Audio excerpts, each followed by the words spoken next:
And coming to the West Bengal politics, దానంత దరిద్రం మనం ఎప్పుడు చూడలేదు, రాదు కూడా అనుకుంటున్నా.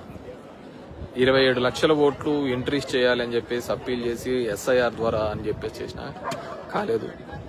ఎంతోమంది సెంట్రల్ ఫోర్స్ అక్కడ ఎలక్షన్ చేసినారు, అంటే ఎలక్షన్ ఆఫీసర్లుగా కూడా సెంట్రల్ గవర్నమెంట్ ఎంప్లాయీస్, ఇవన్నీ కూడా చూడడం జరిగింది అనమాట. సో నాకు తెలిసి హిస్టరీ అలాంటివి ఎప్పుడు జరిగింది West Bengal, but she also fought very well. And నాకు అర్థం కాని సినారియో ఏంటంటే ప్రతి చోట కూడా ఎందుకు వాళ్ళ పార్టీ ప్రెసిడెంట్లు ఓడిపోతున్నారు నాకు అర్థం కావటం లేదు. అరవింద్ కేజ్రీవాల్, ఉద్ధవ్ ఠాకరే, స్టాలిన్, ఇంకా గొగోయ్, వీళ్ళందరూ ఎందుకు ఓడిపోతున్నారు అంటే పార్టీని వాటికి క్లోజ్ చేసే ఒక ప్రయత్నంలో యాదృచ్ఛికమైతే అవసరము, యాదృచ్ఛికమైతే పర్వాలే కానీ ఇది ఇంటెన్షనల్ గా జరుగుతున్నట్టు ఎక్కడో కనపడుతుంది అనమాట. Only party presidents. ఇప్పుడు ఈరోజు స్టాలిన్ ఓడిపోవడం కావచ్చు, డిఎంకే చరిత్రలో ఎప్పుడే కానీ వాళ్ళ ఫ్యామిలీలు ఓడిపోలేదు. సో దానికి నేనే తప్పు పట్టడం లేదు. ప్రజా వ్యతిరేక ఓటు ఉంది అనుకున్నారు, ఇంకోటి ఈ ప్రజా వ్యతిరేక ఓటు ఉంది అనుకున్న సందర్భాల్లో చాలా సార్లు గుర్తుకొచ్చేది 15 ఏళ్ళు దీదీ ఉంది, సో ఆడ వ్యతిరేక ఓటు అన్నారు. స్టాలిన్ 5 సంవత్సరాలు నాడు వ్యతిరేక ఓటు ఉందన్నారు, లేకుంటే ఇంకొక పార్టీ వ్యతిరేకం. కానీ బీహార్లో 20 ఏళ్లుగా నితీష్ కుమార్ ఉన్నాడు, అక్కడ జరగని అరాచకం లేదు. మరి బీజేపీ ఎలా ఫామ్ అయిందో అర్థం కావటం లేదు. అస్సాంలో 2వ సార్లు ఎలా ఫామ్ అయిందో అర్థం కావటం లేదు, 3rd టైం అనుకుంటున్నా, కావటం లేదు. మహారాష్ట్రలో శివసేన ఒక పార్టీ నుంచి పీకేసి అక్కడ షిండే లాంటి వాళ్ళు వచ్చి మళ్ళీ అతని నేతృత్వంలోనూ ఫెడరల్స్ వచ్చి మళ్ళీ అక్కడ ఎలా రీగైన్ అయినారో అర్థం కావటం లేదు. కానీ 5 ఏళ్లలోనే వ్యతిరేకత వచ్చిందంటారు, అరాచకం జరిగిందంటారు, ఇవన్నీ జరుగుతాయి. So these are all big question marks on Indian election system మీద. Hope we have to see అనమాట. కానీ జరుగుతున్న పరిస్థితి అయితే ఎన్నో అనుమానాలు ఉన్నాయి. మొదటి నుంచి చెప్తున్నాను కదా, ఫస్ట్లో నేను చెప్పినట్టు కంగ్రాచులేషన్స్ టు జ్ఞానేష్ కుమార్. ఎప్పుడూ లేని విధంగా ఎలక్షన్ జరిగినాడు. కేరళ అంటావా, that's everyone knows that UDF is going to come. 10 సంవత్సరాలు వ్యతిరేకత అన్నారు, అక్కడ కూడా పోవడం జరిగింది. కానీ బీజేపీ మాత్రమే రీగైన్ అవుతుంది ఎందుకో గవర్నమెంట్స్, నాకు అర్థం కావటంలే.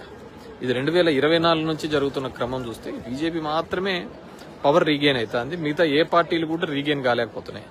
పోనీ మన దేశంలో జరిగిన అన్ని అద్భుతాలు ఏమైనా జరిగాయా అంటే అది కూడా కనపడటం లేదు. తలసరి ఆదాయం తగ్గిపోయింది.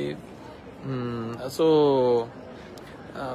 చాలా పరిస్థితులు తగ్గిపోయినాయి. ఇప్పుడు పొలిటికల్ సిస్టంలో చూస్తే 2014 సమయంలో చూస్తే అన్నా హజారే ఉద్యమం కావచ్చు, కేజ్రీవాల్ ఉద్యమం కావచ్చు, అప్పుడు జరిగినప్పుడు అంతా కూడా 2G స్కామ్ అనే ఒక స్కామ్ చుట్టూ జరిగి దేశంలో 2 లక్షల కోట్లు ఆ రోజుల్లో పెద్ద అవినీతిగా అని చెప్పేసి దాన్ని పెద్దగా ఎస్టాబ్లిష్ చేయడం జరిగింది. దాని ప్రకారము 2014లో బీజేపీ గవర్నమెంట్ చాలా సునాయాసంగా గుడ్ నెంబర్తో వచ్చింది. ఇందిరాగాంధీ తర్వాత అంత మెజార్టీ ఎప్పుడూ రాలేదు. సో అది వాటి వరకు బాగుంది, సరే వ్యతిరేక పోతుందని. సబ్సిక్వెంట్ గా రాబోయే కాలంలో మళ్ళీ ఇమ్మీడియట్ గా దానికి సంబంధించిన టి రాజా అనే అతను దాంట్లో నిర్దోషిగా కూడా బయటకు వచ్చింది 2G స్కామ్ లో. సో ఆ రోజు జరిగినది దేశమంతా బాగుపడాలని చెప్పేసి 2 లక్షల కోట్ల రూపాయల అవినీతి జరిగిందని, స్విస్ బ్యాంకుల నుంచి డబ్బులు తీసుకొని వస్తామని చెప్పేసి అవన్నీ జరిగిన ఒక నెరేటివ్ తో బిల్డప్ అయినటువంటి బీజేపీ పార్టీ. కానీ రాను రాను మన చడ్డా కావచ్చు, మిట్టల్ కావచ్చు, వీళ్ళు జాయిన్ అయినది ఎవరైతే ఈడీ కేసులు, ఎవరైతే సిబిఐ కేసులు ఎవరైతే ఉన్నాయో వాళ్ళు దాంట్లో జరిగిపోతుంటే క్లీన్ చిట్ అయిపోతున్న సందర్భం చూస్తున్నాం. సో ఇది కూడా అంతు చెక్కటంలే. అంటే స్విస్ బ్యాంక్ నుంచి డబ్బులు రాలేదు అప్పుడు చెప్పిన విధంగా. అదేవిధంగా ఈ కరప్షన్ జరుగుతోందా, జరగటం లేదా అంటే కరప్షన్ జరగకోకుండా ఎక్కడా లేదు, జరుగుతూనే ఉంది. సో ఇవన్నీ కూడా ఉన్న సందర్భం. సో ఎక్కడో ఒక ట్రిక్కీ ఒక క్వశ్చన్ మార్క్ అయితే ఉంది. సో ఆ రోజు జరిగిన ఉద్యమం 2014 తర్వాత బీజేపీ ఏర్పడిన సందర్భం వేరు. సరే, ఆంధ్రప్రదేశ్ లాంటి రాష్ట్రంలో కాంగ్రెస్ కంచుకోటలా ఉండే రాష్ట్రంలో కాంగ్రెస్ కి 10 సంవత్సరాలు అధికారం లేకుండా పోయింది. ఆంధ్రప్రదేశ్లో అసలు అడ్రస్సే లేకుండా పోయిందనుకోండి. సో కొన్ని చేంజెస్ కావాలి, కానీ అందరికీ ఒక ప్రశ్నలుగా మిగిలిపోతున్నది ఈవీఎంల మీద. నేను మొదటి నుంచి దాని మీద ఒక ఇది ఉంది. డెఫినెట్గా భవిష్యత్తులో కూడా దీని మీద బయటపడుతుంది ఎక్కడో చోట అనుకుంటాను. కానీ పార్టీ అధ్యక్షులు ఓడిపోవడం అనేది కొద్దిగా ఇది కల్పిస్తున్న విషయం. విజయ్కి చాలా టఫ్ టాస్క్, ఎందుకంటే ఫస్ట్ టైం గెలిచినాడు, చాలా ప్రామిసెస్ ఉన్నాయి. ఫస్ట్ టైం ఉన్నప్పుడు చాలా విజయ్ నిలబెట్టుకుంటాడని నేను అనుకుంటున్నాను. ఎందుకంటే మొట్టమొదటిసారిగా 1965 నుంచి 70 మధ్య కాలం నుంచి అన్నా డిఎంకే అంటే కరుణానిధి, జయలలిత ఇద్దరు ఏలిన తర్వాత మధ్యలో ఎంజీఆర్ వీళ్ళందరి దాని నుంచి ఒక కొత్త పార్టీ, ఒక కొత్త ప్రాంతీయ పార్టీ పుట్టుకొని వచ్చింది. So we have to check అది ఏ విధంగా ప్రజల ఆకాంక్షలకు తగ్గట్టుగా పనిచేస్తుందనేది చూడాలా. అండ్ ఇంతకుముందు చెప్పిన విధంగా పవన్ కళ్యాణ్తో దయచేసి కంపారిజన్ చేయద్దండి. అతను ముఖ్యమంత్రి కావాలని లేడు. ముఖ్యమంత్రి కావాలి అనుకున్నప్పుడు మాత్రమే అతను సింగిల్గా పోటీ చేస్తాడా, 10 మందితో పోటీ చేసినా ముఖ్యమంత్రిగా కావాలనుకుంటే ఓకే. సో ఆయన ముఖ్యమంత్రిగా కావాలనే లేదనుకున్నప్పుడు అతను రేస్లోనే లేదు. అతను ఎంతున్నా 15 ఏళ్ళు వాళ్ళు ఉండాలా, 10 ఏళ్ళు వీళ్ళు ఉండాలా అనే దాని మీదనే ఉన్నాడు. So we're not suppose to compare him. ఖచ్చితంగా ఆ వ్యాక్యూమ్లో ఉండింటే గన ఆ రోజు చిరంజీవి గారు వ్యాక్యూమ్ లేకున్నా కానీ 18% ఓట్ షేర్ తీసుకొని రావడం జరిగింది. అండ్ దీంట్లో అందరికీ మనమందరం ఒక భ్రమలో ఉంటుంది. డిఎంకే యొక్క వ్యతిరేక ఓటు చీలుతుంది, దానివల్ల డిఎంకేకి ఉపయోగమని. సో ఇక్కడ ఆ సినారియో కూడా బద్దలు కొట్టినట్టే. సో ఆ విధంగా చూస్తే 2009లో రాజశేఖర రెడ్డి గారు వచ్చినప్పుడు ఆ వ్యతిరేక ఓటు కాదు, కాంగ్రెస్ ఓటే చీలింది అని అనుకోవచ్చు. ఎందుకంటే రాజశేఖర రెడ్డి గారు అప్పుడు అన్న సందర్భంలో కూడా మేము జస్ట్ పాస్ మార్కులతోనే పాస్ అయినాం తప్ప మేము చేసిన దానిలో అంత కాలేదు అని చెప్పేసి ఆయన కూడా చెప్పడం జరిగింది. సో ఎవరో మన దేశాన్ని 60 సంవత్సరాలు కాంగ్రెస్ పాలించుకుంటూ వచ్చిందని మరి ఏమనేయట్లేదు. నేనేం Congress so good and beautiful గా చేసిందని కాదు కదా.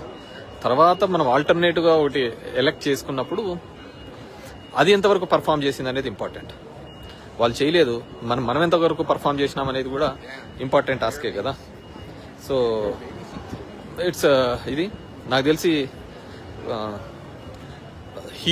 సినిమా హీరోలు కేవలం బుల్లితెరకే హీరోలే అనుకోకుండా రియల్ లైఫ్ లో కూడా హీరో అంటే that shows the commitment of the leadership. ఇక్కడ హీరోయిజం కాకుంటే లీడర్షిప్, ఏ దానికి బెండు కాకుండా, తన ఫ్యామిలీ ఇష్యూ వచ్చినా కూడా బెండు కాకుండా ముందుకు వచ్చినప్పుడు క్రౌడ్ అందరికీ వస్తాడు. ఇప్పుడు సినిమాలలో పవన్ కళ్యాణ్ కూడా మంచి క్రౌడ్ పుల్లరే, కానీ ఆ క్రౌడ్ను ఓటుగా మలుచుకోవాలి అంటే ఖచ్చితంగా ఒక కాన్ఫిడెన్స్ క్రియేట్ చేయాలి. తన నాయకుడిని అవుతున్నాడు అనే కాన్ఫిడెన్స్. విజయ్ గన ఎక్కడైనా కానీ బీజేపీ చెప్పినట్టు లేకుంటే ఇంకోటి చెప్పినట్టు పొత్తుకు పోయి ఉంటే అయి ఉండేవాడు కాదు. నేనేమనుకున్నానంటే ఈసారి కాకపోయినా నెక్స్ట్ టైం ఖచ్చితంగా అవుతాడు, ఆ ఫ్యాన్ బేస్ ని క్యాడర్ బేస్ గా మలుచుకుంటాడు అని చెప్పేసి. కానీ ఫస్ట్ టైంకి అయినాడు, గుడ్. మరి చాలా మంది యొక్క ప్రిడిక్షన్స్, నమ్మకాలను ఇది చేయడం జరిగింది. దట్స్ అది. కానీ తమిళనాడు మాత్రం కలకత్తా మాత్రం దాన్ని వీ హ్యావ్ టు చెక్. 27 లక్షల మందికి ఓటు హక్కు ఉన్నా కానీ వేయలేని దుస్థితికి పోయి సెంట్రల్ గా ఓవరాల్ గా నడిపించింది అనే ఒక ఆలోచన ఉంది. సో రాబోయే కాలంలో ఖచ్చితంగా ఈ దేశానికి ఉపయోగపడే విధంగానే రాజకీయాలు ఉంటాయనుకుంటున్నాను. నాకు తెలిసి అయితే ఇప్పుడు జరుగుతున్న ఎలక్షన్ ప్రక్రియ అంతా కూడా ఒక బోగస్ ప్రక్రియగానే నేను అనుకుంటాను. That's my personal opinion. జరుగుతున్న ప్రక్రియ సర్ వెస్ట్ బెంగాల్లో ద వే దే ట్రీటెడ్ అదన్నీ కూడా తప్పుగానే అనుకుంటున్నాను. ఇది ఎప్పుడు జరగల దేశంలో ఇలాంటివి. సో అందుకే ఎప్పుడు ఎలక్షన్ కమిషన్ ని టార్గెట్ చేస్తూ ఎలక్షన్ కమిషనే ప్రత్యర్థిగా ఎలక్షన్ చేయడం నాకు తెలిసి ఫస్ట్ ఆఫ్ ఇట్స్. సో ఆంధ్రప్రదేశ్లో కూడా అదే జరిగింది.